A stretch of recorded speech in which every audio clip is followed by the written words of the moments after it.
Hello, everyone. This is Dr. Stephen Greer, and this is the first episode of our podcast, the Dr. Stephen Greer podcast. And the reason we're starting this podcast now, rather emergently here today, is because we have a group of people who are in the process in the next 72 hours or so who will be coming forward with a great deal of information and evidence related to the UFO and NHI or extraterrestrial issue.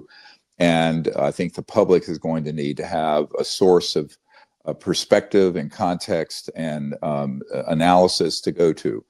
And so I feel that this is the time for me to start a podcast like this. We're going to be eager to let everyone, put the word out that we're doing this, because I think without the context and interpretation, understanding, there'll be too many opportunities for the disclosure of this information to be manipulated, go sideways, and create all kinds of confusion. So I think when we do these, we're going to try to do them every week if possible. I'll be traveling a great deal with what's happening, but we have a portable setup here, and we'll just kind of do it on the road when I'm traveling. So we're going to keep all of you up to date, at least on a weekly basis, and maybe more than that if there are further breaking events. And one thing I'd like to ask everyone to do is to share the link to this podcast with everyone else and put it up on sites so it gets the widest information out. Episode, what do you want us to keep in mind with these disclosures that are about to hit? I think part of what's going to happen is that there will be a lot of people, both in the UFO subculture, let's call it, as well as in covert programs, that are going to take it and spin it. That's what's always happened. And they're going to try to spin it in directions that fit the narrative that they want to advance.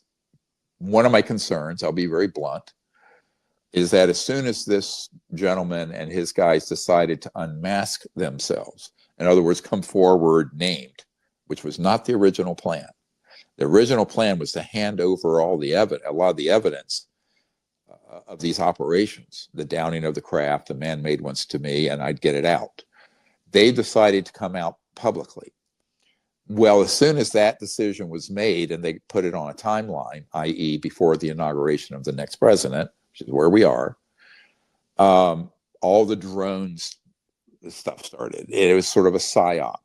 And, whether they're Chinese or whatever, the button to hit and go on that was related to this organization wanting to create the specter of a threat. And then a number of other ridiculous things happened where, for example, the suicide bomber who blew up the Tesla truck at the Trump building on New Year's Day, he wrote a manifesto referring to gravitic propulsion systems, meaning anti-gravity, all the stuff this group is going to bring out. And so everyone thinks that guy was one of our guys. He's not. He had no relation. In fact, no one in my network even had ever heard his name. But why did that happen? It appeared to be a psyop or something to create a tainted version of this. Now, we haven't all the details on it yet. We're investigating it. But it's not everything that meets the eye on that weird event. Same thing with all these drones and this weird fog stuff. There are people all over the internet saying that's an alien invasion starting. Well, all that started literally right after, around the time my meeting with the NOC, and who said, I'm going to come out publicly now. I'm going to actually unmask myself.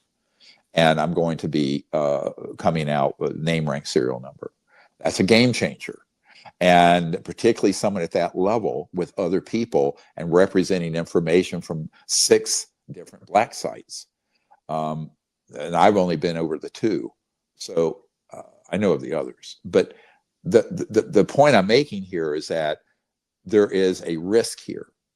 And the public, this is why I'm doing this podcast. So as whatever chicanery unfolds, here's where you need to listen. And I don't want to overstate my position. But if you want to know what's really going on, tune into this podcast, because I will not varnish the truth. It'll be the truth, the whole truth as I know it. It'll be direct. I am not a politician. I am not looking for a job. I am not looking for money, and I am not looking for a political position. I'm going to tell you the truth, no matter what. So this is why people need to understand that's my mission. That's my purpose. And I'm wired into enough of this, as you can tell by now, that I'll be able to speak with authority. So, but there will be a cacophony, a chorus, and chaotic attempts to do this. And then the other big risk is that what happened on New Year's Day with that Cybertruck explosion, or what's been happening with the drones, they could put that on steroids. They could launch that into even worse events, which we hope won't happen. But as an emergency doctor, here's the deal. You know, you have a multi-system trauma coming in, right? With 10 victims. You hope for the best, but you plan for the worst. You plan for absolutely the worst on all that. So my ethos here is to hope for the best, to be positive, but plan for the worst. And so I think that I'm going to be very vigilant to watch what's going on, what kind of spin is put on this by both the UFO subculture and the media, but what actions start to be taken by this corrupt organization, which is not yet under control. This is going to be, unfortunately, he may not know this yet, although I hope he does by now, that the incoming president's biggest task is going to be this. Much bigger than the Russia or China problem, by far, or the Mideast, by an orders of magnitude, couple of orders of magnitude. Now, that's not quite appreciated. I have met with some senior people in the incoming administration, and I'm not going to talk about those meetings. We've been doing it very intensively over the last couple of months, but it's a process, but that process needs to quicken and step up the pace, because the law enforcement end of this that has not yet been stood up and funded properly needs to get stood up on day one, which of course is Monday. But we'll see. I'm just hoping in the meanwhile that with enough of the information coming out, that it would become obvious to more and more people in the media and the public if some false flag operations continue.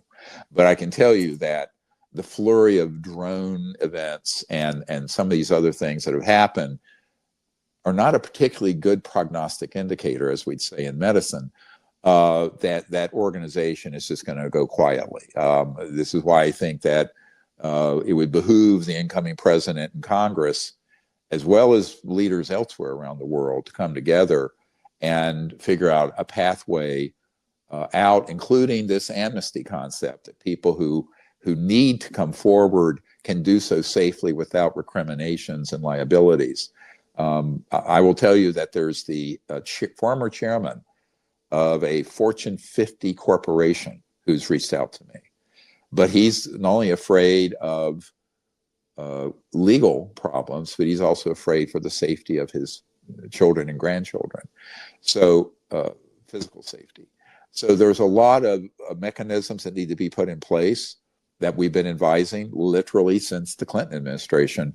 And I hope now that will come to fruition.